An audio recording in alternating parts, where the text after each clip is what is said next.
Sige po, inay, pirmahan mo lang dito. Matamis at nakakumbinsi ang boses ni Maria noon. Gaya noong bata pa siya at nagmamakaawa sa akin ng pera pambili ng candy.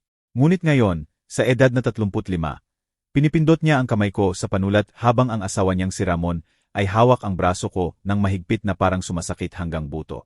Nasa bangko kami, napapaligiran ng mga tao na abala sa kanilang mga gawain. Walang alam sa dramang nangyayari sa aming mesa. Routine lang daw po, inay. Maliit na transfer lang para maayos ang ilang papeles. Ngunit alam kong nagsisinungaling siya. Nakita ko na ang mga dokumento.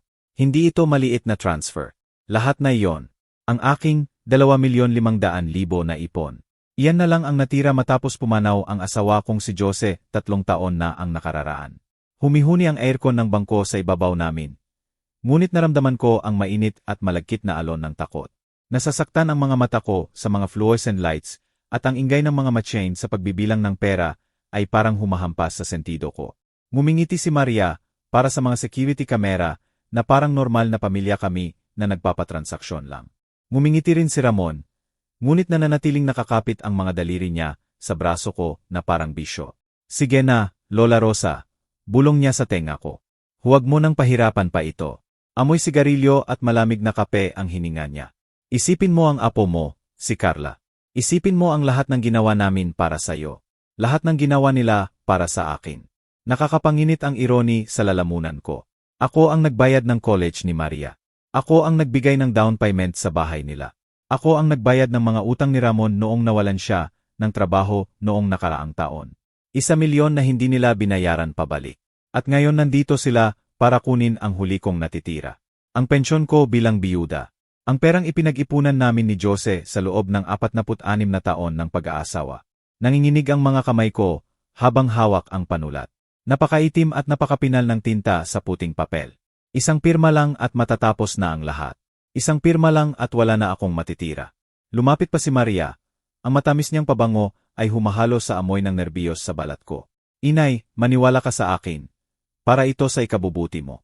Hindi mo na kaya pangasiwaan ang ganitong kalaking pera sa edad mo. Mga salitang may lason ang kanyang matamis na mga salita. Bawat pantig ay kalkulado para hindi ako makalaban. Desperado akong lumingon-lingon. Pinapanood kami ng batang teller mula sa kanyang bintana. Ngunit mukhang abala siya sa ibang customer. May matandang babae na naghihintay sa pila. Nagbabasa ng brochure tungkol sa insurance. May lalaki sa suite na nagche-check ng phone. Walang nakapansin sa nangyayari.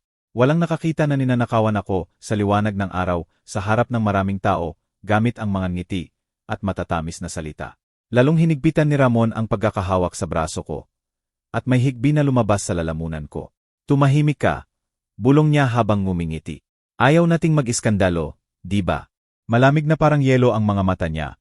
At sa unang pagkakataon, napagtanto kong kaya ng lalaking ito ang anumang bagay. Si Maria, ang sarili kong anak, ang batang dinuyan at pinalaki ko.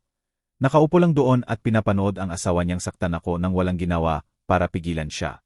3:15 na ng hapon ang orasan sa dingding. Ordinaryong Martes na naging pinakamasamang bangungot ng buhay ko. Naalala ko kung paano ako napunta rito. Tumawag si Maria sa akin kaninang umaga. Puno ng peking pag-aalala ang boses. Inay, kailangan nating pumunta sa bangko. May mga papeles kang pipirmahan. Importante ito. Walang detalye ang ibinigay niya. Wala siyang ibinibigay na detalye. Puro utos lang na nakabalot sa paki. Lumapit ang manager ng bangko, isang matandang lalaki na tinatawag na Ginoong Reyes, sa aming mesa na may propesyonal na ngiti. Okay lang po ba rito lahat? May tutulong ba ako? Nagbigay ng kaunting pag-asa ang presensya niya. Ito ang sandali ko, ang tanging pagkakataon ko. Bumibilis ang tibok ng puso ko na parang sasabog sa dibdib ko. Mabilis akong sumulat sa isang piraso ng papel sa mesa. Tulong. Pinipilit ako. Ayaw kong pirmahan. Tiniklop ko ito at iniabot sa kanya ng distracted si Maria at Ramon sa mga dokumento. Discreet na binuksan ito ni Ginoong Reyes at nakita kong lumaki ang mga mata niya. Nagbago ang propesyonal niyang ekspresyon sa kontroladong pag-aalala. Sandaling parang walang hanggan, nagdagpo ang mga mata namin at sa sandaling iyon, alam kong naintindihan niya ako ng lubos. Walang salita, discreet niyang pinindot ang buton sa ilalim ng desk niya, ang silent alarm. Unang beses na kumalma ang puso ko sa buong hapon. May tutulong sa akin. Ngunit para maunawaan kung paano ako napunta sa sandaling ito, Kailangan kong ikwento sa inyo ang buong istorya. Kailangan ninyong maunawaan kung sino ako noon bago ako naging desperadong matandang ito sa bangko. Tahimik na humihingi ng tulong. Ang pangalan ko ay Rosa Santos. Ako ay 69 taong gulang. At sa buong buhay ko, ako ang babaeng laging nagsasabi ng. Ang babaeng laging nagbibigay, laging tumutulong, at laging nagsasakripisyo para sa pamilya, lalo na para kay Maria. Naalala ko ang araw ng pagkasilang niya na parang kahapon lang. Isang umaga ng tagsibol, at matapos ang 12 oras na panganganak, sa wakas ay lumabas siya sa mundo. Maliit, perpekto, may berde ang mga mata na minana niya sa ama niya. Hinawakan ko siya sa mga braso ko at nangako na hindi siya magkukulang sa anumang bagay, na laging may pag-ibig, suporta, at proteksyon ko siya. Tinupad ko ang pangakong iyon sa loob ng 35 taon. Ngunit ngayon napagtanto kong baka sobra ko itong tinupad. Nang 5 si Maria, 2 trabaho bawat isa kami ng ama niya, para mabili ang pink na bisikleta na sobra niyang gustong-gusto sa birthday niya. Nagkakahalaga ito ng 1,000,000. Malaking halaga noon para sa amin. Ngunit sulit ito para makita ang ngiti niya. Nang 15 siya, gusto niyang pumunta sa summer camp na nagkakahalaga ng 75,000. Ipinagbili ko ang alahas ng lola ko para doon. Nang grumaduete siya sa high school, iginiit niya na sa pribadong universidad siya pupunta. Inay, pangarap ko yan. Sabi niya na may luha sa mata. Hindi ako pwede sa state school. Ano ang isipin ng mga kaibigan ko? Ang tuition ay 2,000,000 bawat taon. 2,000,000 na wala kami. Kumuha kami ng utang gamit ang bahay namin bilang collateral. Nag-extra shift ako sa cafeteria ng ospital sa loob ng 4 na taon. Naglilinis ng mesa hanggang gabi. Namamaga ang paa at sumasakit ang likod. Lahat para magkaroon ng degree si Maria. Nagtapos siya ng may karangalan sa business administration. At umiyak ako sa sobrang pride. Sa seremonya, akala ko makakapagpahinga na ako. Natupad ko na ang tungkulin ko bilang ina. Ngunit may ibang plano si Maria. Sa 25, nakilala niya si Ramon sa isang bar. Guwapo siya. Hindi ko maikakaila iyon. Ngunit may something sa mga mata niya na hindi ko gusto. Lamig, kalkulasyon na nagpapakaba sa akin. Nang magpakilala siya, ang unang tanong niya ay kung bayad na ang bahay. Hindi nice to meet you po. Diretso lang sa pera. Dapat nakita ko na yon bilang red flag. Ang kasal nila ay nagkakahalaga ng 2,500,000. Inay, minsan lang ako magpakasal. Pakiusap ni Maria. Gusto kong perpekto. Gusto kong tumanggi, sabihing wala kaming ganoong pera. Nakakadiagnose lang ng diabetes ang tatay niya at kailangan naming mag-ipon para sa gamot niya. Ngunit nakita ko siyang masaya. Excited na hindi ko masabi ang hindi. Kumuha kami ng isa pang utang. Maganda ang kasal, aminin ko. Radiant si Maria sa puting lace dress niya. Parang prinsesa sa fairy tale. Ngumingiti si Ramon, ngunit napansin kong laging nakatingin ang mata niya sa mga mayayamang bisita. Nagkakalkula. Pagkatapos ng honeymoon nila sa Europe, isa pang 250,000 na gastusin na kailangan naming sagutin dahil hindi raw pwede walang honeymoon. Lumipat si Maria at Ramon sa maliit na apartment. Sa loob ng 6 na buwan, akala ko tuloy-tuloy na silang nakatayo sa sarili nilang paa. Ngunit nagsimula ang mga tawag. Inay, nasira ang refrigerator. Inay, kailangan ayusin ang kotse. Inay, nawalan ng trabaho si Ramon at hindi kami makabayad ng upa. Laging emergency, laging urgent. At laging ako ang nagsasabi ng 25,000 dito, 50,000 doon. Maliit na halaga na pag binagsama-sama ay kumakatawan sa kapayapaan ko sa pera. 2 taon pagkatapos ng kasal, inanunsyo ni Maria na gusto nilang bumili ng bahay. Investment daw, inay. Hakbang sa kinabukasan. Ang bahay ay nagkakahalaga ng 1,000,000 at kailangan nila ng 2,000,000 para sa down payment. Wala silang ipon, syempre. Masama ang credit nila, syempre. Pwede mo ba kaming tulungan, inay? Down payment lang. Pangako babayaran namin bawat sentimo. Iyon ang pinakamalaking pangako na ibinigay sa akin ni Maria. At ang pinakamalaking kasinungalingan rin. Nag-withdraw ako ng 2,000,000 mula sa retirement fund na pinagtatayo ko sa loob ng 20 taon. Bawat piso ay extra hours na pinagtrabahuhan. Pagkain na hindi binili, damit na hindi pinaggagastusan, bakasyon na hindi ginawa, ngunit ibinigay ko sa kanila.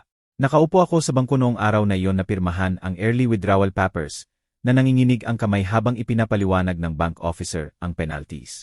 0% penalty. 200,000 na mawawala lang sa pagkuha ko ng sarili kong pera ng maaga. Sigurado po ba kayo, ma'am? Tanong ng empleyado na may tunay na pag-aalala. Kapag na-withdraw na, wala nang balikan. Sabi ko sigurado ako.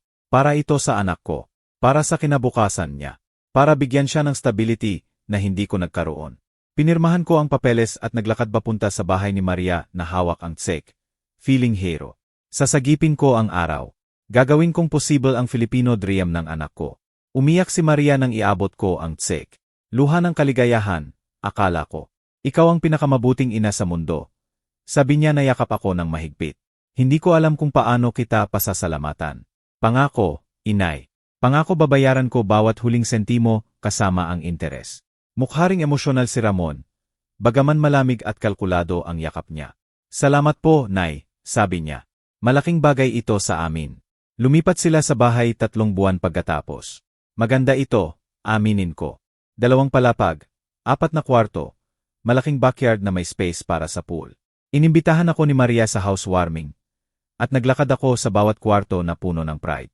Sulit ang sakripisyo ko. May sariling bahay na ang anak ko. Ngunit hindi tumigil ang mga tawag. Kung mayroon man, lalong dumalas. Inay, kailangan namin ng furniture sa bahay. Hindi kami pwede matulog sa sahig. 500,000 para sa bagong living room set. Inay, kailangan ng bagong bakod ang bahay. Nagrereklamo ang mga kapitbahay. 150,000 para sa wooden fence.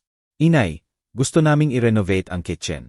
Luma na at hindi maganda ang trabaho ng stove. 400,000 para sa bagong appliances. Tuwing nag-alangan ako, tuwing binabanggit ko na may gastusin din ako, na hindi tumutubo sa puno ang pera, alam na alam ni Maria kung aling buton ang pipindutin. Inay, akala ko matutuwa ka na nakikita mo kaming umuunlad. Akala ko gusto mong lumaki ang apo mo sa magandang bahay. At kaya si Carla, ang 8 taong gulang kong apo, ang liwanag ng mga mata ko, ang naging pinakamakapangyarihang argumento sa manipulative arsenal ni Maria. Ipinanganak si Carla ng 27 si Maria. At mula nang makita ko siya, alam kong iba siya. May curious eyes siya ng lolo niya at ngiti na makakapagpamelt ng pinakamatigas na puso. Ngunit higit pa roon, may genuine kindness siya na nawala na sa ina niya sa daan. Kapag bumibisita si Carla sa akin, nagdadala siya ng drawings na gawa niya sa school. Maliit na crayon artworks kung saan ako ay Gyan Lola na may malalaking braso, laging nakangiti. Ginawa kitang malaki kasi malaki ang pag-ibig mo. Lola, paliwanag niya sa matamis niyang boses. Imposibleng tumanggi sa anumang para kay Carla. Ballet classes, 1,000, 000 bawat buwan. Piano lessons, 15,000 bawat buwan. Summer camp, 125,000. Special na damit para sa ballet recital, 25,000 bawat outfit. May talent si Carla, inay. Hindi natin pwede sayangin ang potensyal niya dahil lang sa pera. Samantala, lumalala ang financial situation ko. Nagkaroon ng complications si Jose sa diabetes niya. Ang gamot niya ay 20,000 bawat buwan at bahagi lang ang covered ng insurance. Kailangan niya ng special injections, regular check-up sa specialist, at strict diet na mas mahal ang pagkain. Nag-double shift ako sa ospital. Umuwi akong duguan ang paa sa loob ng sapatos, tapos magluluto, maglilinis, at alagaan ang asawa ko. Bakit hindi mo hingin kay Maria ang tulong? Suhestyon ng kapatid kong si Clara sa isa niyang bisita. Gumastos ka na ng mahigit 5 milyon sa kanya sa nakaraang 5 taon. Sigurado may tutulong siya sa medical expenses. Ngunit hindi ko kayang humingi ng pera sa anak ko. Trabaho ko ang mag-alaga sa pamilya, hindi ang baligtad. Responsibilidad ko ang maging matatag, ang maging haligi na. Nagbibigay suporta sa lahat. Maagang pumanaw si Jose isang umaga ng Martes, 3 taon matapos ang diagnosis. Hawak ko ang kamay niya nang huminga siya ng huli, at pakiramdam ko kalahati ng kaluluwa ko ang umalis kasama niya. 46 na taon kaming kasal. Siya ang partner ko, best friend, kasabwat sa lahat ng mahirap na desisyon tungkol kay Maria. Pagkatapos ng libing niya, nakaupo akong mag-isa sa walang laman naming bahay at napagtanto kong broken na ako. Ang medical expenses kasama ang lahat ng ibinigay ko kay Maria ay naubos ang ipon namin. Ang life insurance ni Jose ay nagbigay sa akin ng 2,500,000. Iyan na lang ang natitira para mabuhay ko sa nalalabing araw ko. Idineposito ko ito sa savings account at nangako sa sarili ko na mag-iingat na ako. Gagawin kong tumagal ang perang iyon. Matututo akong tumanggi. Ngunit may ibang plano si Maria. 2 buwan pagkatapos ng libing, Nawalan ng trabaho si Ramon sa construction company. Kasalanan daw ng racist niyang boss. Paliwanag ni Maria na umiyak sa phone. Walang dahilan siyang tinanggal. Ngayon hindi kami makabayad ng mortgage. Inay, baka ma-foreclose ang bahay. Magpapalit ng school si Carla. Mawawala ang lahat ng kaibigan niya. Humingi sila sa akin ng 1 milyon para makaraos hanggang makahanap ng bagong trabaho si Ramon. 6 na buwan mats. Babayaran namin kasama interest. Pangako. Halos kalahati na yon na natitira ko. Ngunit nakakabaliw ang isipin na mawawala ang tahanan ni Carla. Ibinigay ko ulit ang pera. Nakahanap ng trabaho si Ramon 3 buwan pagkatapos. Ngunit hindi bumalik ang pera. Kapag tinatanong ko, laging may excuse. Nagbabayad kami ng old debts, inay. May unexpected expenses sa COTS. Kailangan pumunta ni Carla sa dentist at hindi lahat covered ng insurance. At ngayon nandito ako sa bangkong ito pinapanood silang subukang nakawin ang huling 1,500,000 na natitira sa akin. Ang anak ko, ang batang pinalaki ko ng may sobrang pag-ibig. Nakaupo sa tabi ng abusib niyang asawa. Ngumingiti para sa kamera habang plano nilang iwan akong walang-wala. Si Ginoo Reyes ay bumalik sa aming mesa, kasamang 2 security guard na nagpapanggap na kasual. Ngunit nakikita ko ang tensyon sa postura nila. Hindi pa napapansin ni Maria at Ramon. Sobrang focus sila sa papeles. Paulit-ulit na tinitingnan ang numbers na parang buitre. Nagkakalkula ng kanilang makukuha. Excuse me po. Sabi ni Ginoong Reyes ng mahinahon ngunit firm ang boses. Kailangan kong i-review ang ilang detalye ng transaksyong ito bago kami magpatuloy. Tumingin si Ramon at unang beses nakita ko ang kaunting nerbiyos sa mata niya. Anong detalye? Lahat naman okay. Gusto ni GNG. Santos na i-transfer ang pera sa account ng anak niya. Family decision po ito. Hawak pa rin niya ang braso ko. Ngunit mas discreet na ngayon. Awar na may ibang mata na nakatingin. Naintindihan ko po. Sagot ni Ginoong Reyes, ngunit kailangan ng bank protocol na i-verify na voluntaryo ang lahat ng involved at walang external pressure. Ang mga salita niya ay parang kidlat na humati sa bagyo ng desperasyon ko. Diretso siyang tumingin sa mata ko. GNG, Santos, pwede po ba ninyong samahan ako sa office ko para sa private verification? Standard procedure po ito para sa malalaking transaksyon. Agad na natense si Maria. Hindi na po kailangan yan, sir. Desidido na ang nanay ko, di ba, inay? Force na ang ngiti niya, artificial, parang mask na nagkakakrak. Pwede naman dito lahat. Ayaw naming mag-abala sa inyo. Ngunit si Ginoo Reyes ay nakatayo na, iniabot ang kamay sa akin. Policy po ng bangko, ma'am. Walang exception. Discreet na nagposisyon ang mga guard malapit sa mesa namin. Ilang minuto lang po ito. Tumayo ako, nanginginig ang mga binti, at unang beses sa buong hapon. Napilitan si Ramon na bitawan ang braso ko. Hinawakan ni Maria ang kabilang kamay ko. Inay, huwag mo nang pahirapan. Pirmahan mo lang ang papeles at uwi na tayo. Naghihintay si Carla. Ginamit niya ang pangalan ng apo ko na parang Master K na magbubukas ng lahat ng pinto ng resistensya ko. Babalik agad ako. Bulong ko, hindi makatingin sa mata niya. Alam kong kapag nakita ko ang mukha niya, ang innocent little girl expression na perpekto niya sa loob ng mga taon, baka mag-alangan ako. Baka sumuko ako ulit. Maliit pero cozy ang office ni Ginoong Reyes na may pictures ng pamilya niya sa desk at maliit na cactus sa bintana. Umupo siya sa harap ko at isinara ang pinto. GNG, Santos, sabi niya ng mahina, ikwento ninyo sa akin kung ano talaga ang nangyayari. At noon, parang dam na sumabog, lahat lumabas. Ikinuwento ko ang mga taon ng manipulation. Ang perang ibinigay ko nang walang ibinalik. Ang mga broken promises at kasinungalingan na nakabalot sa magandang papel. Ikinuwento ko kung paano sinaktan ni Ramon ang braso ko. Kung paano ginamit ni Maria ang pangalan ni Carla para emotionally blackmail ako. Ipinaliwanag ko na ang 1,500,000 na yon ang tanging natitira ko para mabuhay. Nawala nito ay mapupunta ako sa kalye. Nakikinig si Ginoong Reyes nang walang interrupt. Paminsan-minsan tumatango. Nagsusulat sa notebook. Nang matapos ang kwento ko, huminga siya ng malalim. Ma'am, ang inyong inilalarawan ay financial coercion at sa ilang kaso elder abuse. Illegal ang ginagawa ng anak ninyo at manugang. Illegal. Umalingaw-ngaw ang salita sa utak ko. Sa lahat ng taong ito, akala ko tungkulin ko. Responsibilidad ko bilang ina na magbigay hanggang masakit.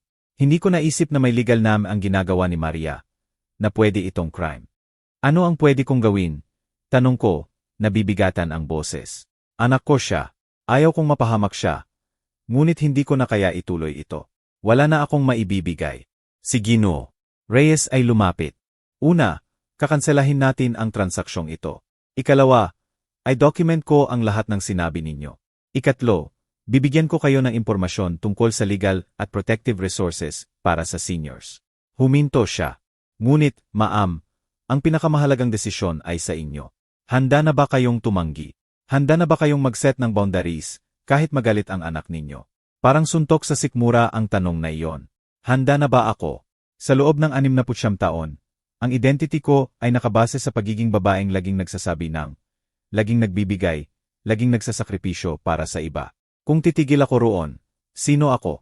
Naalala ko si Jose, kung paano siya nagtrabaho hanggang sa araw ng kamatayan niya para suporta ang pamilya. Naalala ko ang mga pagkakataong kumain ako ng munggo ng ilang linggo para makabayad ng private school ni Maria. Naalala ko ang mga gabing gising ako nagkakalkula ng gastusin, nagkiklip ng coupons, naghahanap ng paraan para ma-stretch ang bawat piso. At pagkatapos ay naalala ko si Carla, ang 8 taong gulang kong apo, na lumalaki habang pinapanood ang ina niyang manipulahin ang lola niya. Anong lesson ang natututunan niya? Na pwede bilhin ng pera ang pag-ibig.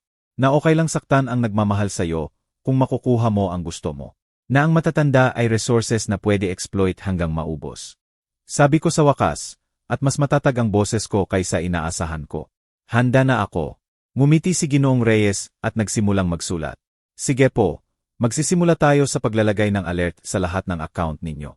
Walang makakagawa ng transaksyon nang wala ang pisikal ninyong presensya at additional identity verification.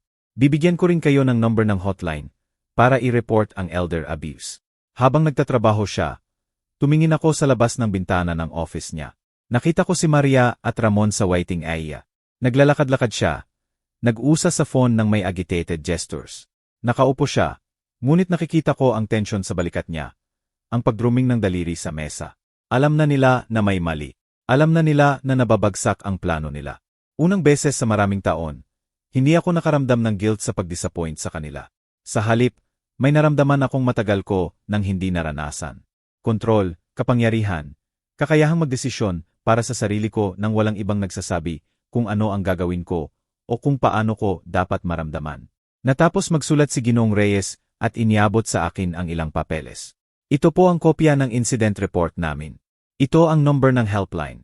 At ito, iniabot niya ang maliit na card, ang direct extension ko. Kung pipilitin o threatan kanila ulit, tawagan ninyo agad ako. Kinuha ko ang mga papeles na hindi na nanginginig ang kamay. Ano ang gagawin ko ngayon? Paano ko ipapaliwanag sa kanila na hindi ako pipirma? Sabihin ninyo ang totoo, sagot ni Ginoong Reyes. Na desidido ninyong panatilihin ang pera ninyo para sa sarili ninyong gastusin. Hindi ninyo kailangang mag-justify ng iba.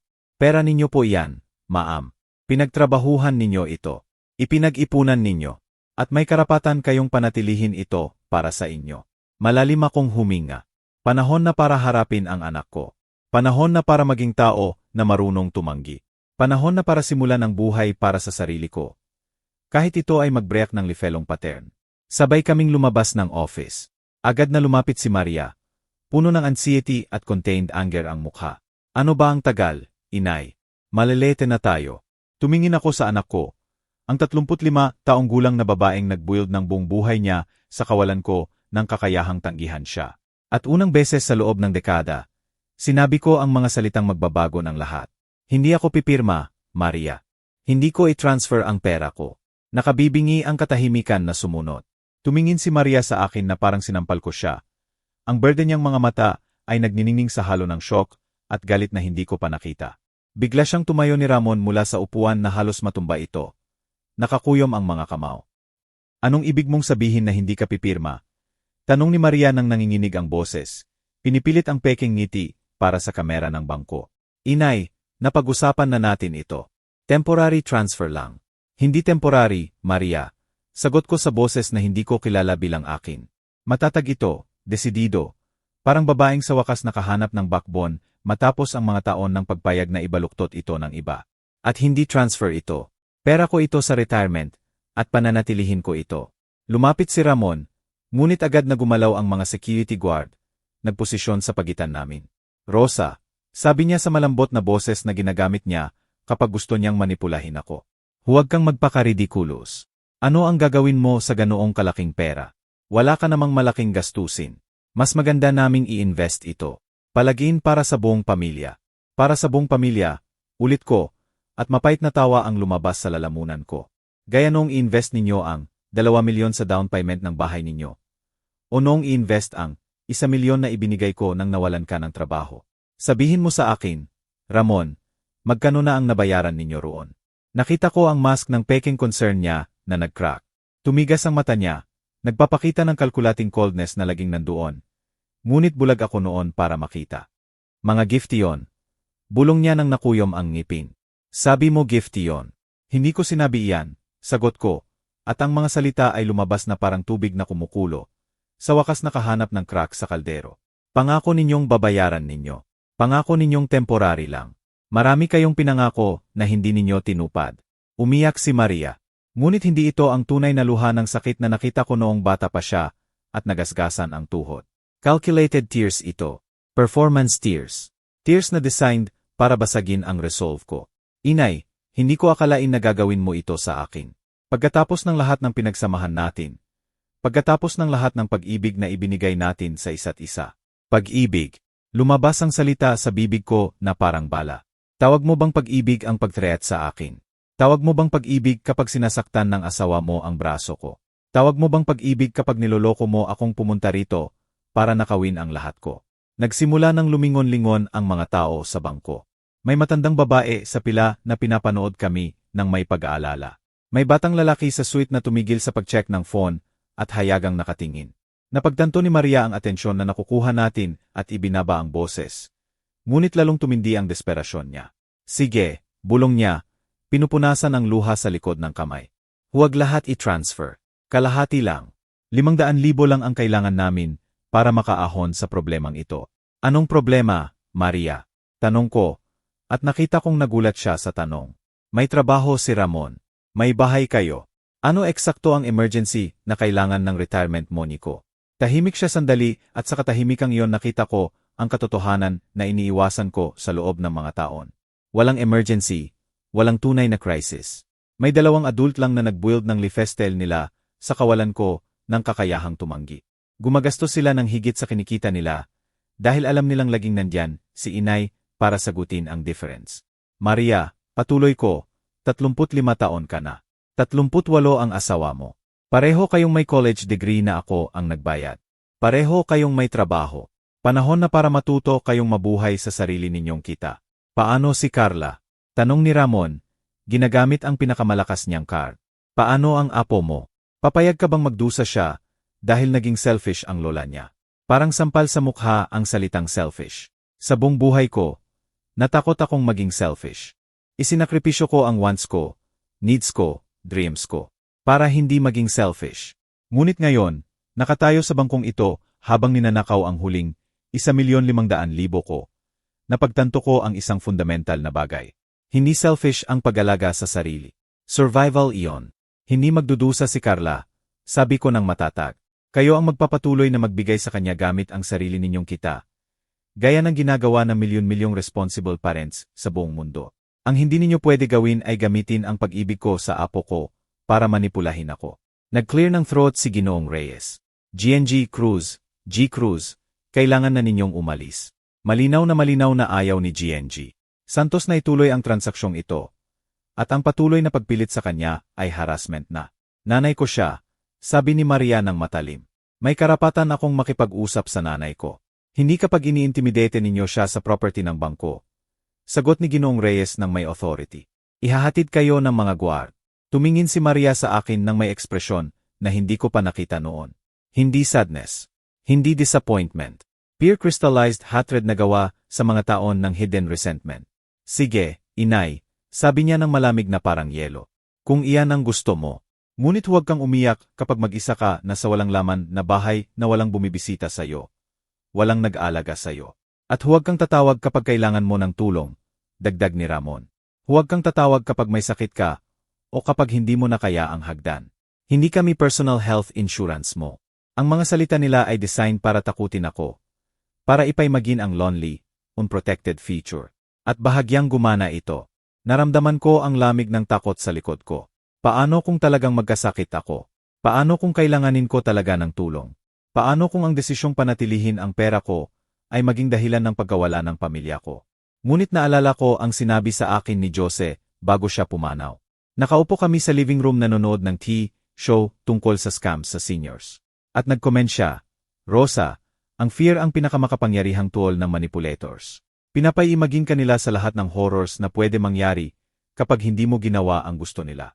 Ngunit ang totoo, karamihan sa mga iyon ay hindi nangyayari. At kung mangyari man, haharapin mo kapag dumating, hindi bago. Naintindihan ko, sabi ko kay Maria, at mas kalmado ang boses ko kaysa nararamdaman ko sa loob. Kung iyan ang desisyon ninyo, tanggap ko. Ngunit hindi ko babaguhin ang akin dahil sa takot sa pwede pang mangyari sa hinaharap. Lumapit pa ang mga security guard. Sige na po, oras na para umalis, sabi ng isa ng profesional na matigas. Kinuha ni Maria ang bag niya ng matatalim. Galit na galaw. Hindi pa tapos ito, inay. Pag-usapan natin ito sa bahay, kapag wala na ang mga estranghero na nagpupuno ng ulo mo ng ridiculous ideas. Hindi, sabi ko, at mas matapang ang salita kaysa inaasahan ko. Hindi natin pag-usapan ito sa bahay. Hanggang hindi ninyo tatanggapin ang desisyon ko, nang hindi sinusubukang baguhin ito. Umalis sila nang hindi lumingon. Si Ramon, may possessive hand sa likod ni Maria. Bumubulong ng something sa tenga niya na lalong nagpatense sa balikat niya. Pinanood ko silang maglakad papunta sa parking lot sa bintana ng bangko. Dalawang figure na lumalayo sa buhay ko. Bitbit ang mga taon ng manipulation at emotional blackmail. Nang hindi ko na makita, mabigat akong umupo sa isa sa mga upuan sa waiting area. Nanginginig ang mga binti ko, hindi sa takot, kundi sa paglabas ng mga taon ng pent-up tension. May ginawa akong hindi ko akalain na kaya ko. Tumanggi ako sa anak ko. Pinili ko ang well-being ko kaysa sa manipulation niya. Lumapit si Ginoong Reyes at umupo sa tabi ko. Kamusta po ang pakiramdam ninyo? Tanong niya. Nag-isip ako sandali bago sumagot. Natatakot, aminin ko, ngunit malaya rin. Parang sa wakas makahinga ako matapos ang mga taon ng pagpigil ng hininga. Ang mga araw pagkatapos noon ang pinakamahirap sa buhay ko. Hindi dahil namimiss ko si Maria at Ramon, kundi dahil kailangan kong harapin ang realidad kung sino ako sa lahat ng taong iyon. Nakaupo ako sa walang laman kong living room, napaligiran ng family photos na parang nanunuya sa akin mula sa golden frames nila. At nagtanong ako sa sarili ng mga tanong na iniiwasan ko sa loob ng dekada. Kailan ko nawala ang boses ko? Kailan ako tumigil sa pagiging Rosa at naging simpleng ina ni Maria lang? Nagsimula ang mga tawag noong gabing iyon. Tumutunog ang phone ko bawat oras na ipinapakita ang pangalan ni Maria sa screen. Wala akong sinagot. Sa pangalawang araw, nagsimula ang text messages. Inay, alam kong galit ka. Ngunit kailangan nating mag-usap. Inay, tinatanong ka ni Carla. Malungkot siya. Inay, sabi ni Ramon sorry siya kung nasaktan ka. Hindi yon ang intention niya. Bawat message ay bagong karayom ng guilt na sinusubukang butasin ang armor ng determination na binuo ko. Sa ikatlong araw, dumating sila sa pintuan ko. Nakita ko sila sa kurtain ng living room window. Si Maria sa yellow dress na alam kong paborito kong kulay. Si Ramon na may best fake smile niya. At si Carla na hawak kamay sa gitna nila. May dala si Carla na drawing. Marahil isa pang portrait ng Giant Lola na may malalaking braso. Nasaktan ang puso ko nang makita siya. Ngunit hindi ko binuksan ang pinto. Nagring si Maria ng doorbell ng 1 minuto diretso. Tapos nagsimulang kumatok. Inay, alam kong nandyan ka. Nasa driveway ang kotse mo. Paki, gusto lang nating mag-usap. Lalong nagdesperado ang boses niya sa bawat pakiusap. Namimiss ka ni Carla. Tingnan mo, may drawing siya para sa'yo. Narinig ko ang maliit na boses ng apo ko. Bakit hindi binubuksan ni Lola ang pinto? Mommy, may ginawa ba akong mali? Halos basagin ako ng tunog ng innocent na tanong na iyon. Halos tumakbo ako para buksan ang pinto. Halos bumalik ako sa familiar pattern ng pagsuko sa emotional manipulation. Ngunit naalala ko ang sinabi ni Ginoong Reyes. Ang fear at guilt ang pinakamakapangyarihang tools ng manipulators. Lumayo ako sa bintana at nag-retreat sa bedroom ko kung saan hindi ko marinig sila. Nagpatugtog ako ng classical music sa maliit na radyo na ibinigay sa akin ni Jose sa 30th anniversary namin at sinubukang i-block ang tunog ng boses nila. Matapos ang 1 oras, sa wakas umalis sila. Noong gabing iyon, tumawag ang nakababatang kapatid kong si Clara. Rosa, ikinuwento sa akin ni Maria ang nangyari sa bangko. Sabi niya paranoid ka na raw. Akala mo ninanakaw ka nila. May condescending tone ang boses niya na ginagamit niya kapag akala niya irrational ang isang tao. Sabi niya gusto lang nilang tulungan kang i-invest ng mas maganda ang pera mo. Iyan ba ang sinabi niya sa'yo? Tanong ko, at narinig ko ang bitterness sa sarili kong boses. Sinabi rin ba niya na sinaktan ng asawa niya ang braso ko? Sinabi ba niya na kailangan kong magpasa ng secret note sa bank manager para humingi ng tulong? Tahimik sandali si Clara. Sinaktan ka talaga niya. Talaga niyang sinaktan ako. At nakita ito ni Maria at wala siyang ginawa para pigilan siya. Mas madali na ngayon ang mga salita. Parang bawat beses kong sinasabi, lalong nagiging real at valid.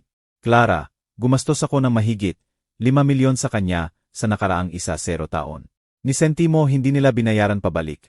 At ngayon gusto nila ang huling 1,500,000 ko. Ngunit Rosa, sabi ni Clara ng mahina, anak mo siya. Ang pamilya ay nagtutulungan. Nagtutulungan ang pamilya. Sumang-ayon ako. Ngunit hindi ito tulungan. Exploitation ito. May difference sa occasional help at pagtrato sa akin na personal ATM. Pagkatapos makipag-usap sa kapatid ko, napagtanto kong kahit ang mga nagmamahal sa akin ay hindi lubos na naiintindihan ang pinagdaanan ko. Nakita nila ang money transfers, ngunit hindi nila nakita ang emotional manipulation. Nakita nila ang generous gifts, ngunit hindi nila nakita ang veiled threats. Kapag nag-alangan ako, imposible ipaliwanag ang mga taon ng subtle abuse sa taong surface lang ang nakita. Sa ika-4 na araw, dumating si Carla mag-isa sa pintuan ko. Tumigil ang puso ko nang makita siya sa bintana na naka-school uniform at pink backpack. Nakatayo sa porch ko na parang walang nangyari. Ngayon, binuksan ko ang pinto dahil alam kong walang kasalanan ang 8 taong gulang na bata sa manipulation ng magulang niya. Lola, sabi niya nang may ngiting makakapagpaliwanag ng buong lungsod. Sabi ni Mommy galit ka sa amin. Ngunit wala naman akong ginawang mali, di ba? Lumuhod ako sa level niya. Nilulunok ang luha na gustong tumulo. Hindi, mahal ko, wala kang ginawang mali. Hindi galit si Lola sa'yo. Bakit hindi ka pa bumisita? Bakit hindi mo sinasagot ang phone kapag tumatawag si Mommy mula sa bahay? Ang berde niyang mata, kamukha na kamukha ni Maria. Ngunit puno ng genuine innocence. Pinapanood ako ng may confusion. Carla, sabi ko, maingat sa pagpili ng salita. Minsan may problems ang mga adult na kailangan nilang ayusin. Ngunit hindi yon ibig sabihin na hindi ka na mahal ni Lola. Mahal na mahal kita kahit ano pa. Pwede ba akong pumasok? May bagong drawing ako para sa'yo. Itinaas niya ang papel na hawak niya sa dibdib. Pinapasok ko siya at umupo kami sa living room habang ipinapaliwanag niya ang drawing niya. Katulad ng lahat, ako ang giant figure na may malalaking braso. Ngunit may iba ngayon. Sa halip na nakangiti, malungkot ang Lola sa drawing. Bakit malungkot si Lola sa drawing mo? Tanong ko sa kanya. Kasi sabi ni Mommy malungkot ka aw. Sabi niya may mga bad men sa bangko na nagsabi ng mga bagay na naguluhan ka. Seryoso ang mata niya na mukhang masyado ng matanda para sa mukha niya. Totoo ba na may bad men, Lola? Napagtanto kong nagsisimula na si Maria na buuin ang sarili niyang version ng events. Ginagawa akong confused victim na manipulated ng strangers. Clever, aminin ko. Sa pagsasabi nito kay Carla, hindi lang niya kontrolado ang narrative. Ngunit inihahanda rin ang ground para sa future manipulation attempts. Walang bad men, Carla, sabi ko ng matatag. Mabubuti ang mga tao sa bangko. Tinulungan nila ako nang kailangan ko ng tulong. Ngunit bakit sabi ni Mommy minsan? Mahina kong interrupt. Minsan iba ang pagtingin ng mga adult sa parehong bagay. Parang kapag tiningnan ninyo ng kaibigan mo ang ulap at sabi mo parang pusa. Ngunit sabi niya parang aso. Pareho ninyong nakikita ang parehong ulap. Ngunit iba ang interpret. Tumango si Carla ng seryoso na parang perpekto ang paliwanag na iyon. Gumugol kami ng 1 oras sa pagkolor. At sandali akong makapanggap na walang nagbago. Ngunit ng oras na para umuwi siya, dahil alam kong susunduin siya ni Maria Suon. Tinanong ako ni Carla ng tanong na nagbasag ng puso ko. Lola, hindi mo na ba ako bibigyan ng pera para sa ballet classes ko? Nandyan na ulit. Kahit 8 taong gulang pa lang, natutunan na ni Carla na i-associate ang pag-ibig ko sa pera ko. Na-internalize na niya ang lesson na itinuro ni Maria, na valuable si Lola para sa maibibigay niya, hindi para sa kung sino siya. Carla, sabi ko, lumuluhod ulit sa level niya. Mahal mo ba ako dahil binibigyan kita ng pera? O dahil lola mo ako? Naguluhan siya sa tanong. Mahal kita dahil lola mo ako. Ngunit mabuti rin ang pera. Sabi ni Mommy yan ang dahilan kung bakit ikaw ang best lola sa mundo. Dahil laging tumutulong ka kapag kailangan namin ng bagay. Sa sandaling iyon, naintindihan ko ang pinakamalalim na damage na nagawa ko sa mga taon ng walang hanggang generosity ko. Hindi lang pinayagan kong maging financially dependent at emotionally manipulative si Maria. Tinuruan ko rin ang apo ko na ang pag-ibig ay na-express sa pera, na ang family relationships ay may transactional component. Carla, sabi ko, gusto kong malaman mo ang isang napakahalagang bagay. Mahal kita dahil sa kung sino ka, hindi dahil sa maibibigay ko. At ang tunay na pag-ibig ay hindi mabibili ng pera. Naiintindihan mo ba? Tumango siya. Ngunit nakita ko sa mata niya na mas automatic kaysa genuine ang sagot. Masyado siyang bata para lubos na maunawaan. Lalo na't ang buong experience ng buhay niya ay nagturo ng kabaligtaran. Nang dumating si Maria para sunduin si Carla, hindi siya bumaba ng kotse. Naghonk lang siya mula sa driveway na parang stranger ako na nagbabantay sa anak niya. Tumakbo si Carla sa kotse, kumaway ng paalam, at nawala sa tinted windows ng sasakyan. Noong gabing iyon, mag-isa sa living room ko, napagtanto kong higit pa sa pera ang nawala ko sa mga taon. Nawala ko ang identity ko, ang boses ko, at ang kakayahang magkaroon ng authentic relationships. Ngunit napagtanto ko rin ang isa pa. Unang beses sa dekada, may pagkakataon akong bawiin lahat iyon. Lahat. Isang linggo pagkatapos ng insidente sa bangko. Nang nasanay na ako sa kakaibang katahimikan ng bahay ko nang wala ang constant calls ni Maria, may unexpected visitor ako. Linggo ng hapon iyon, at nagdidilig ako ng mga halaman sa garden na minahal na inalagaan ni Jose nang marinig ko ang doorbell. Sa peephole, may batang babae na hindi ko agad nakilala. Matangkad na may brown hair sa ponytail, at nervous smile na familiar. Nang binuksan ko ang pinto, napagtanto kong si Carla ito.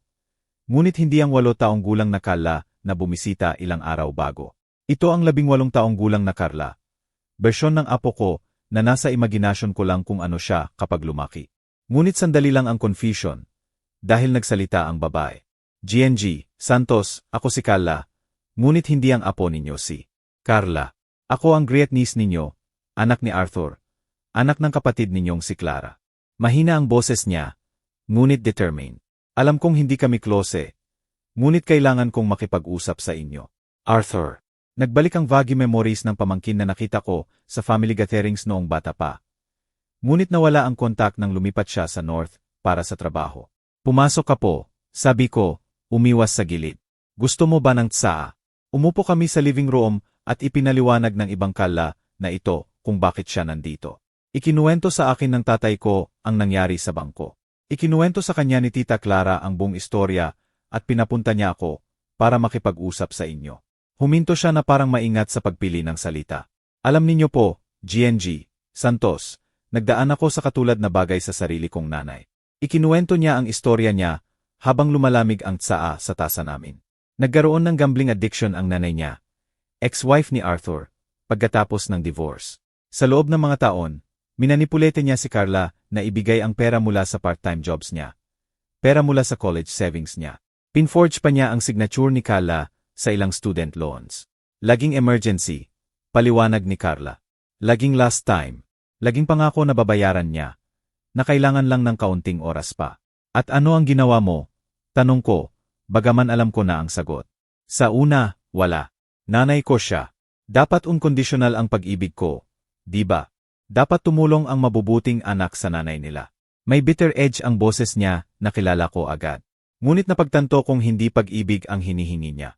Survival niya iyon sa expense ng akin. Ikinuwento niya kung paano niya kailangang i-cut off ang lahat ng kontak sa nanay niya sa loob ng 2 taon. Kung paano niya natutong ignore ang desperate calls, guilt-tripping messages, suicide threats na empty manipulations pala. Pinakamahirap na bagay na nagawa ko sa buhay ko, aminin niya.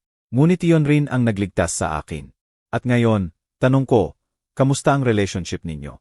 Mas mabuti, sagot ni Carla nang may maliit ngunit genuine smile. Ngunit dahil lang nagset ako ng firm boundaries at hindi ko ginagalaw iyon. May relationship kami ngayon, ngunit honest. Alam niyang hindi siya pwede humingi ng pera sa akin. Alam niyang kapag nagsinungaling o minanipulete, mawawala ako ulit. At surprisingly, nangalisin ang pera sa equation. Natuklasan naming may tunay na pag-ibig sa ilalim ng lahat ng dysfunction. Ang mga salita niya ay nagbigay sa akin ng bagay na hindi ko naramdaman mula pa noong insidente sa bangko.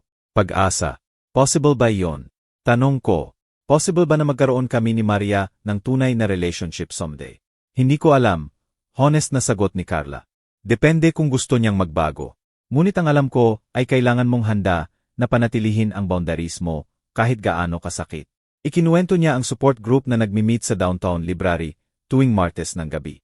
Para sa mga nag-experience ng financial abuse mula sa family members, paliwanag niya. Sa una, akala ko ridiculous. Hindi ko nakikita ang sarili ko bilang victim ng abuse. Ngunit nang pumunta ako, napagtanto kong dose-dose ng tao katulad natin. Mga magulang, lolo't lola, kapatid, lahat minanipulete ng family members na alam kung aling buton ang pipindutin. Bago siya umalis, niyakap ako ni Carla ng mahaba at mainit. GNG, Santos, ang ginawa ninyo sa bangkong iyon ay incredibly brave. Huwag ninyong payagang maging guilty kayo ng sinuman sa pag-alaga sa sarili ninyo. Lumipas ang linggong iyon. Unang beses sa mga taon, nagsimula akong gumawa ng bagay para lang sa akin. Nagbasa ako ng mga libro na matagal ko nang gustong basahin. Ngunit wala akong time. Naglakad ako sa park kung saan kami ni Jose naglalakad tuwing linggo ng umaga. Nagluto ako ng pagkain na gusto ko. Hindi yung alam kong gusto ni Maria kapag bumibisita siya. Sa Martes ng gabi, nagdesisyong pumunta sa support group. Tahimik ang library at sa maliit na room sa likod. Nakita ko ang 12 tao na nakaupo sa circle. May lalaki at babae sa lahat ng edad. Ngunit karamihan ay mahigit 50. Mainit na binati ako ng facilitator, si Sandra, at sinabi na introduce ko lang ang sarili ko kung comfortable ako. Nakinig ako sa istorya pagkatapos ng istorya na katulad ng akin. Isang 70 taong gulang na babae na ninakawan ng anak niya ng 5 milyon sa pag-forge ng checks. Isang 60 taong gulang na lalaki na 3 beses na nag-mortgage ng bahay para sa gambling debts ng kapatid niya. Isang babae sa edad ko na pinapirma ng anak niya na ilagay ang bahay sa pangalan niya. Para malaman lang pagkatapos na ibinenta na pala nang hindi sinasabi. Nang turn ko na magsalita, lumabas ang mga salita na parang ilog na sa wakas nakahanap ng dagat. Ikinuwento ko si Maria, ang mga taon ng manipulation, ang insidente sa bangko. Inaasahan ko ang judgment. Inaasahan kong sasabihin nilang foolish o naive ako. Sa halip, nahanap ko ang understanding. Nahanap ko ang validation. Nahanap ko ang mga taong nagdaan sa eksaktong parehong bagay. Ang financial abuse mula sa family members ay isa sa pinakamahirap na abuse na makilala. Paliwanag ni Sandra pagkatapos ko. Dahil nakabalot sa pag-ibig, sa family obligation, sa guilt. Alam na alam ng abusers kung ano ang sasabihin para pakiramdam natin tayo ang unreasonable. Isang babae na si Eleanor, na 2 taon na sa group, ang nagbigay sa akin ng pinakamahalagang advice. Rosa, dududahan mo ang desisyon mo ng 1000 beses. Magtatanong ka sa sarili mo kung masyado ka bang harsh, kung overreact ka ba, kung dapat tumawag ka sa anak mo at humingi ng sorry. Normal ang mga moment ng doubt na iyon. Ngunit bawat beses na maramdaman mo ang doubt, alalahanin mo kung ano ang nararamdaman mo sa bangkong iyon. Alalahanin ang takot, ang physical pain, ang desperasyon. Hindi nagsisinungaling ang mga feeling na iyon.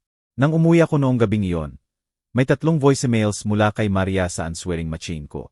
Pinakinggan ko sila, at unang beses, malinaw kong narinig ang manipulation, na parang may naglinis ng tenga ko matapos ang mga taon ng accumulated watts. Inay, tinatanong ka ni Carla araw-araw. Depressed siya. Hindi niya maintindihan kung bakit ayaw na siyang makita ng lola niya. Inay, nag-usap kami ni Ramon at iniisip naming kailangan mong magpa-doktor. Hindi normal sa iyo ang behavior na ito.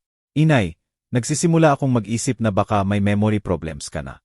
Nag-iisip ka na ba na baka nagkakadementia ka? Bawat message ay bagong strategy. Una, gamitin si Carla bilang emotional shield. Ikalawa, invalidate ang kakayahang mag-rational decision. Ikatlo, suggest na may cognitive problem ako. Parang manual ng psychological manipulation na executed ng may surgical precision. Binura ko ang messages nang hindi siya tinawagan pabalik. Kinabukasan, habang naghahanda ako ng almusal, tumunog ang phone. Hindi kilalang number ang lumabas sa screen, kaya sinagot ko, akala important. Lola, si Carla ito, ang 8 taong gulang, ang tunay na Carla. Hiniram ni Mommy ang work phone niya para tawagan ka. Sabi niya hindi mo na sinasagot kapag tumatawag kami mula sa bahay. Bumilis ang tibok ng puso ko. Hello, mahal ko. Kamusta ka? Mabuti naman, ngunit namimiss kita ng sobra. Kailan ka pupunta bumisita sa amin? Kailan tayo pupunta sa park gaya noon? Puno ng genuine sadness ang maliit niyang boses, at naramdaman kong nagsisimula ng mag-waver ang resolve ko. Carla, sabi ko, maingat sa salita. Mahal na mahal ka ni Lola, ngunit ngayon, may grown problems kami ng mommy mo na kailangang ayusin. Ngunit ayusin ninyo basuon. Kasi birthday ko sa 2 buwan, at may gusto akong hingin na special. Nandyan na ulit. Kahit sa seemingly innocent conversation, lumabas ang expectation na bibigyan siya ni Lola ng pera para sa something special. Ano ang gusto mong hingin, mahal ko? Gusto kong hingin kung pwede mo akong tulungan bumili ng bagong dress para sa ballet recital ko. Sabi ni Mommy 1-0. 000 daw ang halaga at wala silang pera this month. At nandyan ang tunay na dahilan ng tawag. Ginamit ni Maria ang sarili niyang 8 taong gulang na anak bilang go-between para humingi ng pera. Pinadala niya ang innocent child na ito para gawin ang dirty work na hindi na niya direktang magagawa. Sa sandaling iyon, nakaupo sa kitchen ko na hawak ang phone. Naintindihan kong nagsisimula pa lang ang laban na ito. Carla, sabi ko sa apo ko nang nababasag ang puso, ngunit matatag ang boses. Pakitawag ang mommy mo. May katahimikan at narinig ko ang boses ni Maria sa background na nagsasabi, ibigay mo sa mommy ang phone, mahal. Nang makarating si Maria sa phone, iba ang boses niya. Hindi ang hysterical desperation ng nakaraang araw. Calculated ito, malamig, na parang may oras siyang maglano kung ano eksakto ang sasabihin. Hello, Inay. Gusto ni Carla tawagan ka dahil namimiss ka niya ng sobra. Malungkot na malungkot siya mula ng desidido kang i-cut off kami sa buhay mo. Bawas salita ay puno ng veiled accusation. Sana naiintindihan mo na hindi grasp ng 8 taong gulang kung bakit bigla na lang ayaw na siyang makita ng lola niya. Maria, interrupt ko. Alam mo nang mabuti na hindi ko i-cut off si Carla sa buhay ko. Nagset ako ng boundaries sa iyo at kay Ramon. Pwede bumisita si Carla sa akin kahit kailan niya gusto. Ngunit hindi mo pwede gamitin ang pag-ibig ko sa kanya para manipulahin ako. Manipulahin ka. Tumaas ang boses niya ng octave. Figning indignation. Inay, kailangan ni Carla ng dress para sa recital niya. Normal na bagay na gusto ng kahit sinong lola para sa apo niya. Hindi ko maintindihan kung kailan naging manipulation ang pagtulong sa sariling pamilya. Naging manipulation ito. Sagot ko ng may clarity na nagulat sa akin. Nang nagsimula kang gamitin ang 8 taong gulang mong anak bilang messenger, para humingi ng pera pagkatapos kong malinaw na sinabi na hindi na ako magpapatuloy sa pag-fund ng lifestyle ninyo.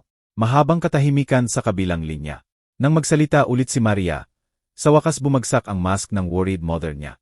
Alam mo ba, Inay, tama ka. Sinabi ko kay Carla na hingin sa iyo ang pera para sa dress. At alam mo bakit? Dahil laging ikaw ang lola na nagbibigay ng gifts.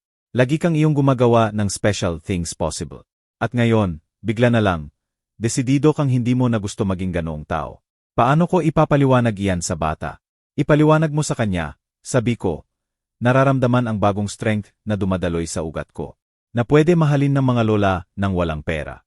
Ipaliwanag mo na ang healthy families ay hindi nagkokondisyon ng pag-ibig sa financial transactions. Ipinaliwanag mo na kayo, ang magulang niya, ang responsible sa pag-cover ng needs niya. Needs niya. Tumawa si Maria, ngunit mapait na tawa puno ng resentment. Inay, paycheck to paycheck kami. Sapat ang kinikita ni Ramon sa basics, ngunit ang extra things, ang mga bagay na gumagawa ng special ng childhood ni Carla, laging umaasa sa iyo, at alam mo yon. Gusto mong maging hero, ang savior, ang gumagawa ng dreams possible. Parang sampal sa mukha ang mga salita niya, dahil may katotohanan. Sa loob ng mga taon, nahanap ko ang purpose ko, ang self-worth ko sa pagresolba ng financial problems nila. Proud ako kapag ipinakikilala ako ni Maria sa kaibigan niya. Sabihing, laging nandyan ang nanay ko para sa amin. Nasiyahan ako na makita bilang generous, successful, matriarch na kayang solusyonan ang anumang krisis at sake. Tama ka, aminin ko, at naramdaman ko ang surprise ni Maria sa sagot ko. Gusto kong maging hero. Gusto kong maramdaman na kailangan ako, na valuable ako sa iyo. Ngunit Maria, naiintindihan mo ba kung ano ang nagawa niyon sa ating dalawa? Ginawa kang tao na hindi makaresolba ng sariling problema nang walang pagmamakaawa ng pera. At ginawa kong tao na hindi nakaramdam ng pag-ibig maliban kapag nagbibigay ako. Huwag mong sabihin iyan, bulong ni Maria. Ngunit kulang ang conviction sa boses niya.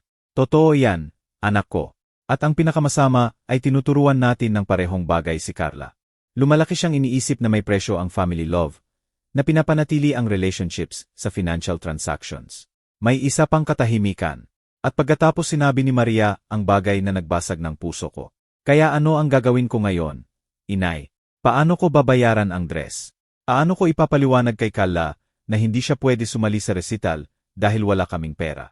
Unang beses sa usapan namin, narinig ko ang genuine vulnerability sa boses niya. Hindi manipulation. Genuine fear ng isang ina na hindi alam kung paano matugunan ang expectations ng anak niya.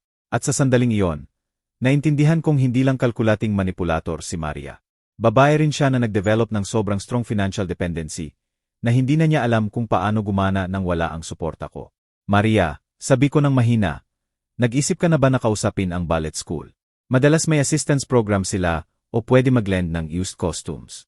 Nag-isip ka na ba na magbenta ng ilang bagay na hindi ninyo ginagamit? Naghanap ka na ba ng part-time job options? Hindi ganoon kadali, inay. Hindi ganoon kadali. Sumang-ayon ako. Hindi madali, ngunit possible. Milyon-milyong pamilya ang nagre-resolba ng ganoong problems, araw-araw nang hindi humihingi ng pera sa matatandang magulang nila. Ngunit hindi ka. Ordinaryong matandang magulang, protesta ni Maria. May pera ka. May means ka para tulungan kami. Bakit sobrang terrible na gusto namin ng kaunting tulong? Dahil hindi kaunting tulong ito, Maria. Sa nakaraang 10 taon, humingi ka ng mahigit 5 milyon. At ni sentimo hindi ninyo binayaran pabalik. Lalong tumigas ang boses ko. At dahil ang tulong ay kasama ng manipulation, lease, at ngayon kahit physical violence. Hini-intention ni Ramon na saktan ka. Nerbiyos lang siya. Iyon lang. Hinawakan ni Ramon ang braso ko nang mahigpit na nag-iwan ng pasa. At nakita mo ito at wala kang ginawa para pigilan siya. Bumalik sa isip ko nang malinaw ang imahe ng sandaling iyon sa bangko. Handang saktan ako physically ng asawa mo para makuha ang pera ko. At okay ka roon. Hindi ako okay roon.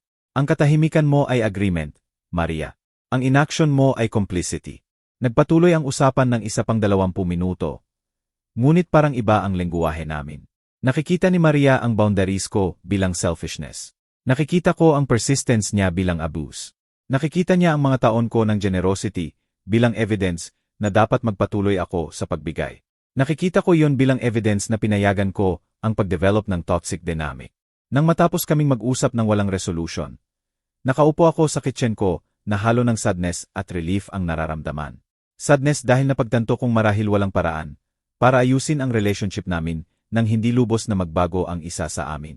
Relief dahil unang beses na nakapag-articulate ako ng feelings ko nang hindi sumusuko sa guilt o manipulation. Noong hapon na iyon, nagdesisyong gumawa ng bagay na matagal ko nang hindi ginawa. Naglakad ako downtown mag-isa. Dumaan ako sa mga tindahan na matagal ko nang gustong pasukin ngunit wala akong time. Pumasok ako sa bookstore at bumili ng 3 novels na recommended sa akin sa support group. Tumigil ako sa coffee shop at nag-order ng mahal na dessert dahil gusto ko lang. Habang nakaupo sa coffee shop na sinasabayan ang chocolate cake na in-order ko nang hindi kinakalkula kung magkano o kung dapat mag-save ako ng pera. Napagtanto ko ang revolutionary na bagay. Pwede akong gumastos ng pera sa sarili ko nang walang guilt. Pwede akong magdesisyon tungkol sa sariling buhay ko nang walang humihingi ng permission o nagju-justify sa sinuman. Unang beses sa dekada, naramdaman kong malaya ako. Noong gabing iyon, habang nagbabasa ako ng isa sa bagong novels ko sa living room na may mainit na tsaa, tumunog ang phone. Hindi kilalang number, kaya pinabayaan ko sa voicemail. Ngunit narinig ko ang boses na nagpataas agad sa akin para sagutin. Lola, si Carla ito, ang malaking Carla, ang great niece ninyo. Gusto kong tanungin kung kamusta ang support group. At gusto ko rin kayong imbitahan sa dinner sa Sabado. Nagluluto ang tatay ko at iniisip kong gusto niyang makilala kayo ng mas mabuti. Unang beses sa mga linggo, ngumiti ako ng genuine. Nawala ko ang toxic relationship sa anak ko. Ngunit nakakuha ako ng bagay na hindi ko alam na umiiral. Authentic connection sa family na pinapahalagahan ako dahil sa kung sino ako, hindi dahil sa maibibigay ko. Gusto ko yan, sagot ko. At habang sinasabi ko ito, naramdaman ko ang bagong bersyon ng sarili ko na nagsisimulang mamukadkad. 6 na buwan pagkatapos ng insidente sa bangko. Nagising ako sa kwarto na sandali kong hindi nakilala. Iba ang kurtain. Iba ang anggulo ng liwanag. At amoy jasmine ang hangin sa halip ng stall perfume ng sadness na tumagal sa bahay ko sa loob ng maraming taon. Naalala ko na nasa Tuscany ako sa maliit na bed and breakfast na buko para sa 2 linggong trip ko sa Italy. Ito ang unang international trip ko mag-isa. At sarili kong pera ang ginamit ko nang walang humingi ng permission sa sinuman. Ideya ito ni Carla, ang great niece ko, na naging constant at healing presence sa bagong buhay ko. GNG, Santos, sabi niya sa akin sa isa sa weekly dinners namin, gumastos ka ng 69 taon na nabubuhay para sa iba. Panahon na para mabuhay ka para sa sarili mo. Inilabas niya ang laptop niya at ipinakita ang photos ng maliit na Italian towns, ng markets na puno ng bulaklak, ng vineyards na umaabot sa horizon. Gusto mo bang makita ang mundo sa sarili mong mata? Sa una, ridiculous ang ideya. Hindi raw nag-travel mag-isa sa Europe ang mga babaeng katulad ko. Ang mga babaeng katulad ko ay nananatili sa bahay, nag-aalaga sa iba. Naghihintay na maging generous ang buhay sa kanila sa halip na sila ang maging generous sa sarili nila. Ngunit naalala ko ang natutunan ko sa support group. Ang limiting beliefs ay chains na nilalagay natin sa sarili natin. Kaya buko ang trip. Unang beses akong nagkapasport sa buhay ko. Bumili ako ng bagong luggage at comfortable walking clothes. At nang malaman ni Maria, galit na galit siyang tumawag. Gumagastos ka ng retirement money mo sa trip sa Europe. Sigaw niya sa phone. Inay, ang perang iyan ay para sa emergencies. Paano kung magkasakit ka? Paano kung kailangan mo ng mahal na medical care? Maria, sagot ko ng may calmness na nagulat pati ako. May health insurance ako. Sapat ang savings ko para sa tunay na emergency. At pagkatapos ng 40 taon ng pagtrabaho at pag-iipon, deserve ko gumastos ng kaunti sa sarili kong kaligayahan. Paano kami? Paano kung kailangan namin ng tulong habang nasa vacation ka? Kung ganoon, gagawin ninyo ang ginagawa ng kahit sinong functional adult. Reresolbahin ninyo ang sarili ninyong problema. Ibinalik ko ang phone ng walang karagdagang diskusyon. At unang beses, hindi ako nakaramdam ng guilt sa paggawa niyon. Ngayon nakaupo sa terrace ng bed and breakfast na may tunay na Italian coffee at sariwang cornetto. Naalala ko ang usapang yon at ngumiti. Sa paanan ko, berde ang valley na may ancient olive trees. At sa malayo, nakikita ko ang ibang travelers na nagsisimula ng morning walks nila. May young couples, may families na may anak. Ngunit may ilang babae sa edad ko na nagta-travel mag-isa. At lahat sila radiant sa freedom. Nag-vibrate ang phone ko ng text message. Sandali, bumilis ang puso ko. Akala ko si Maria na may bagong family emergency designed para maging guilty ako sa pagiging malayo. Ngunit si Carla, ang malaki. Kamusta ang Italian adventure? Gusto ko makita ang photos. Sulat niya, kasunod ang maraming heart emojis. Nag-send ako ng photo ng landscape at sumulat. Mas maganda kaysa inimagine ko. Pakiramdam ko bagong-bago akong tao. Agad ang reply niya. Alam mo ba, hindi ko iniisip na bagong tao ka. Iniisip ko na sa wakas ikaw na ang tao na laging ikaw. Ngunit hindi mo pinayagan ang sarili mo noon. Ang mga salita niya ay nagbigay sa akin ng maraming pag-iisip na nagdesisyong maglakad sa village para i-process. Habang naglalakad sa cobblestone streets, nag-isip ako sa lahat ng changes na nangyari sa nakaraang buwan. Pagkatapos ng konfrontasyon ko kay Maria, inaasahan kong magiging empty ako, walang purpose.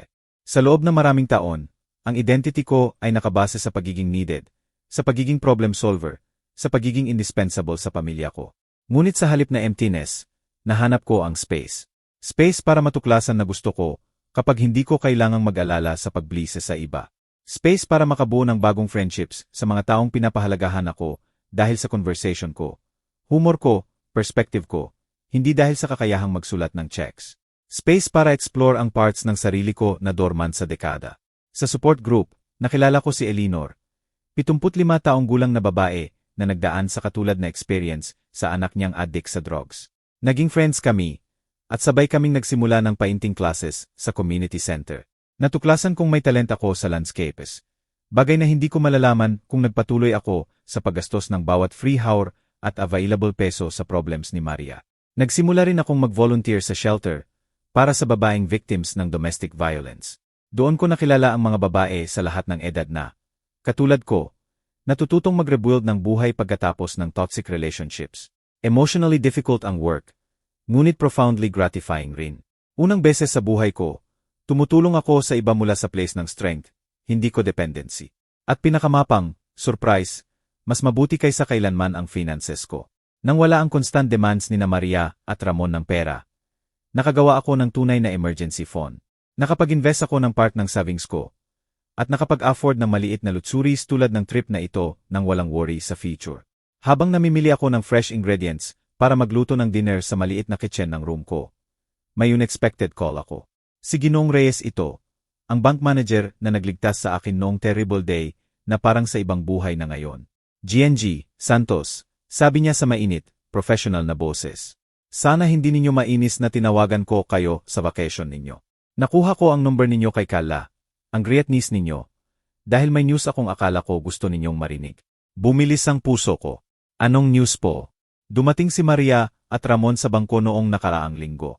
Sinubukan nilang i-access ang joint account na apparently mayroon kayo sa loob ng ilang taon.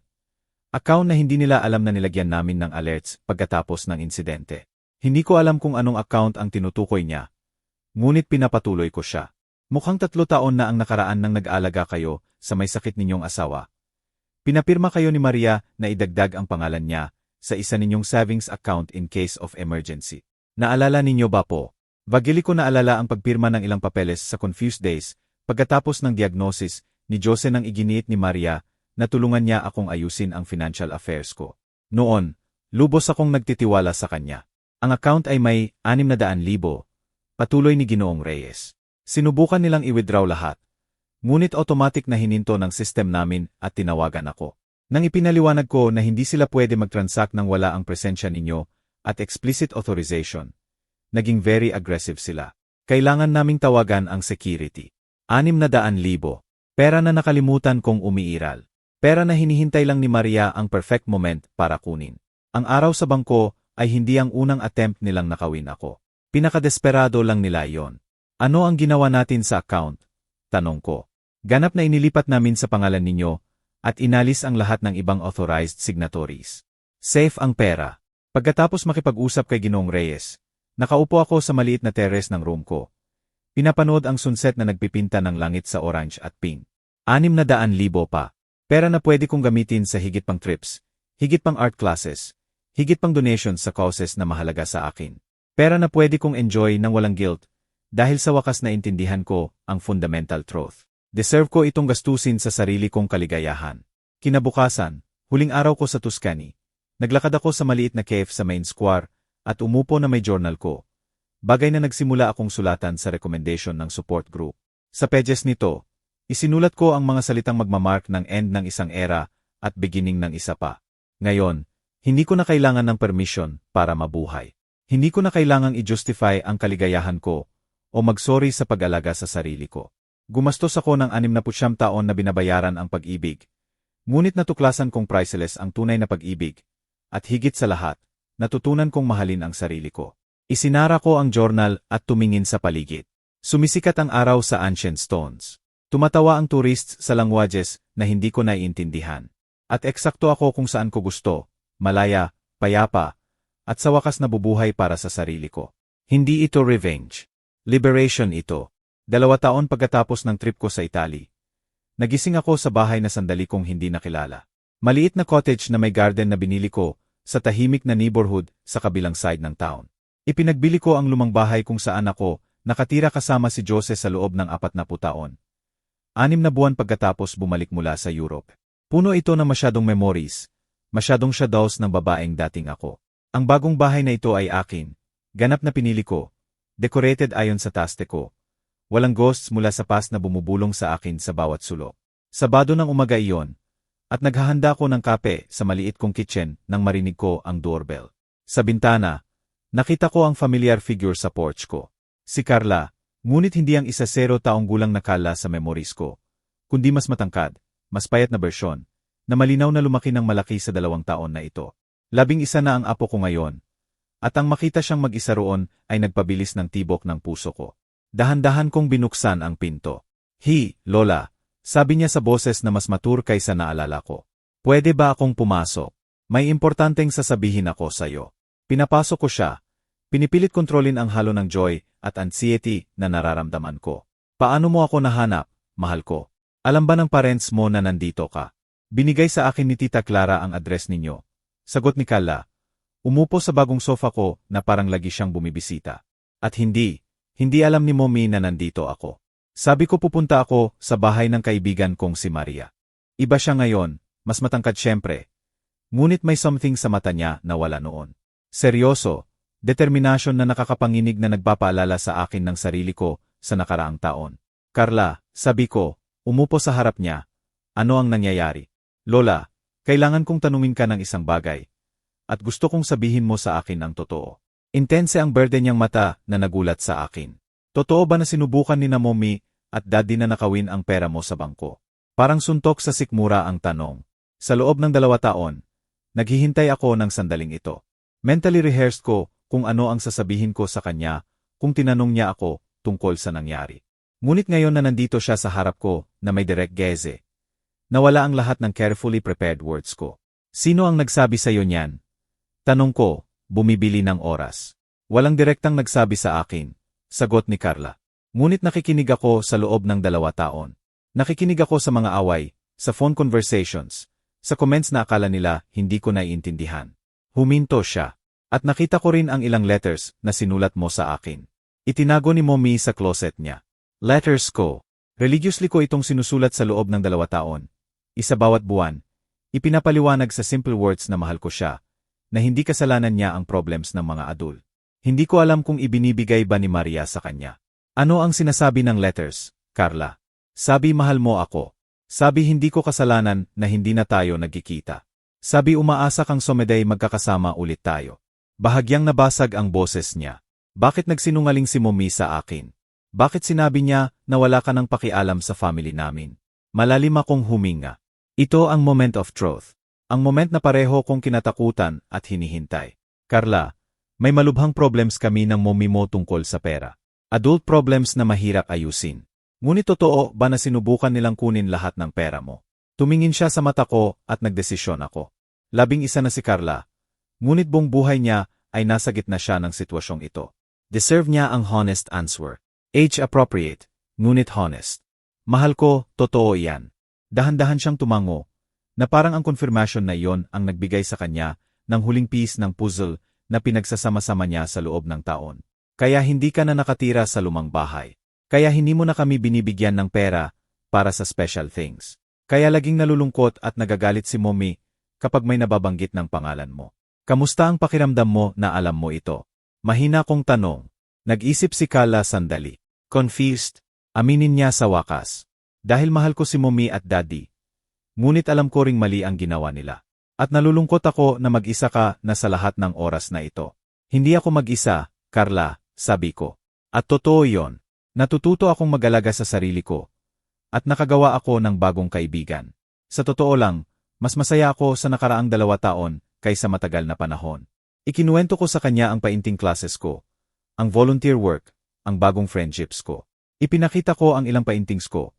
At nakita ko ang mata niya na nagliwanag nang makilala niya ang ilang landscapes mula sa photos na nakita niya online.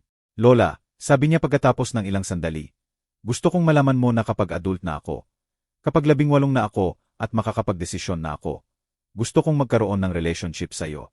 Tunay na relationship, hindi katulad noon. Ano ang ibig mong sabihin, hindi katulad noon? Noon, kapag bumibisita ako, laging may weird, na parang gusto ni mommy na hingin ko sa iyo ang mga bagay, o na may purpose ang bisita na hindi ko naiintindihan. Matalino ang pagsasalita ni Carla na nagbasag ng puso ko. Gusto kong bumisita sa iyo dahil gusto ko lang kasama ka. Gusto kong makilala ang tunay mong ikaw, hindi lang ang lola na nagbibigay ng gifts. Nagyakapan kami ng matagal. At sa yakap na iyon, naramdaman ko ang bagay na matagal ko nang hindi naramdaman. Genuine hope para sa future ng relationship namin. Nanatili si Carla ng 2 pang oras. Naglakad kami sa bagong garden ko, kung saan ipinakita ko ang mga bulaklak na itinanim ko at herbs na tinatanim ko. Sabay kaming gumawa ng cookies at habang hinalo namin ang daw, ikinuwento niya ang school, ang bagong interests niya, ang book na binabasa niya. Nang oras na para umuwi siya, isa pang mahigpit na yakap ang ibinigay niya sa akin. Lola, pwede ba akong humingi ng favor? Siyempre, mahal ko. Pwede mo ba akong patuloy na sulatan ng letters? Ngunit ngayon na alam ko na kung saan ka nakatira, pwede mo nang direktang ipadala sa akin. Pwede mo ipadala sa bahay ni Maria, at ibibigay niya sa akin. Pangako ko sa kanya iyon, at pinanood ko siyang umalis sa bisikleta niya. Nagpepedal ng may determination papunta sa complicated life niya.